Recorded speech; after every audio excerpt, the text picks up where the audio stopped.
Paraphrasing, a beginner's guide. A lot of students struggle to paraphrase passages from academic sources because the material is often written in a concise and clear manner. To that end, this video is going to go over several strategies you can use to paraphrase passages so that you're empowered to effectively paraphrase the academic writing of other folks and demonstrate your understanding and comprehension of that.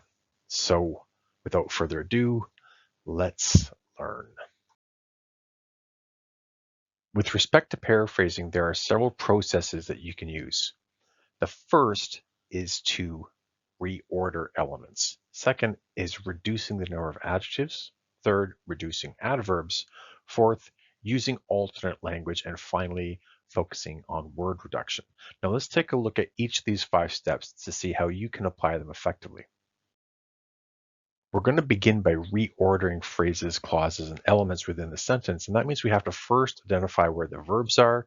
We're going to look for conjunctions and prepositions, and finally, the punctuation. These elements are important because they glue nouns and elements together. And once we identify where they are, we can start moving things around. For example, instead of negatively impacting its quickening growth, the chemicals positively affect this process, and this can make the production of the product quicker. All right, so the first thing we want to do is identify where there are verbs. Let's first look for the verbs. We have here impacting, affected, and can make. We're now going to look for the conjunctions. In this case, we only have one, and then we look for prepositions. We have one preposition, of, but it appears twice, and finally, our commas. These are the glue of the sentence that are sticking things together. So we want to see how we can swap elements around here. In between the 2 commas we have, there's an entire clause.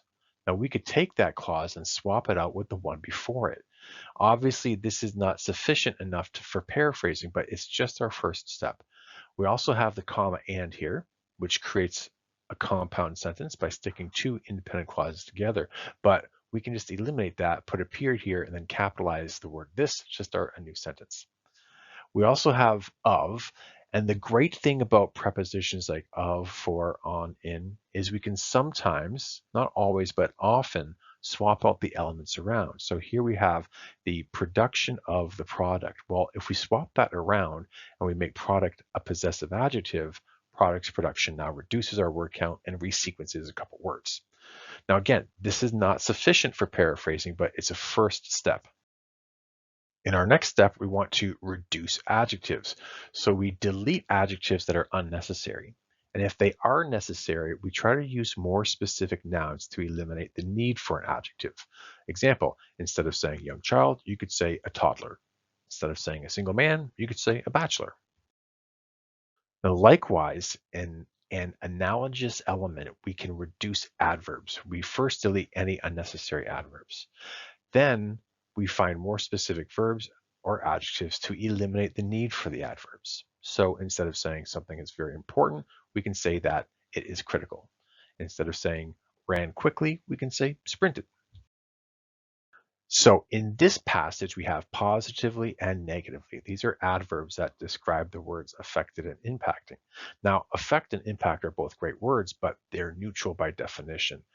Sometimes when we have effects that are both positive and negative, we want a word like affect or impact. But in these instances, one is specifically positive and the other is specifically negative.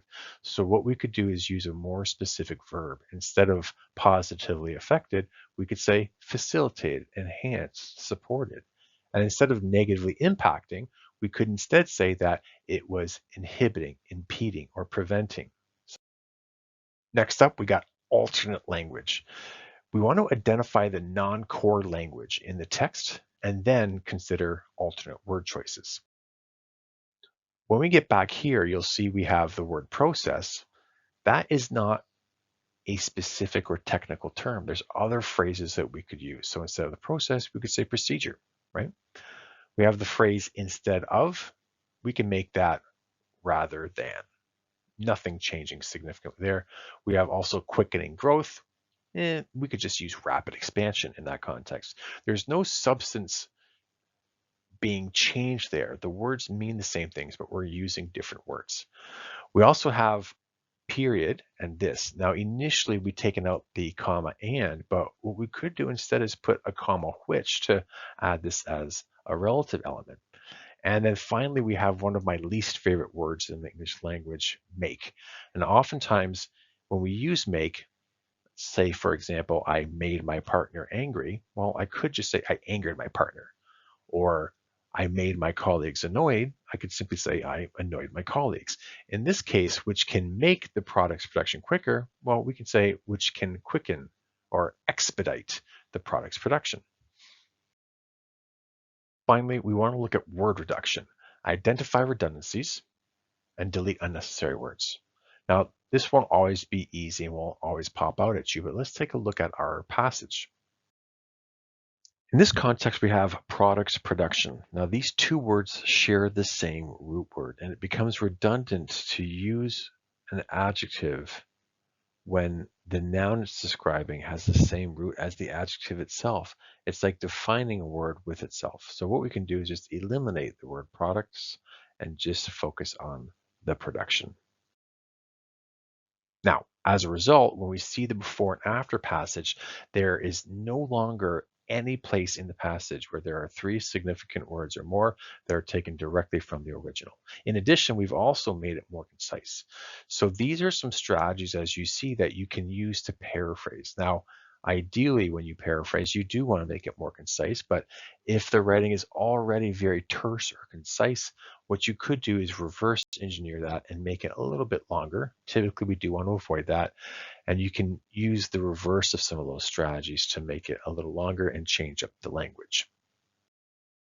Hopefully that process was clear to you, but if you do have any questions, leave them in the comments section below and we'll get to them as soon as possible. Until next time, take care of yourselves and each other.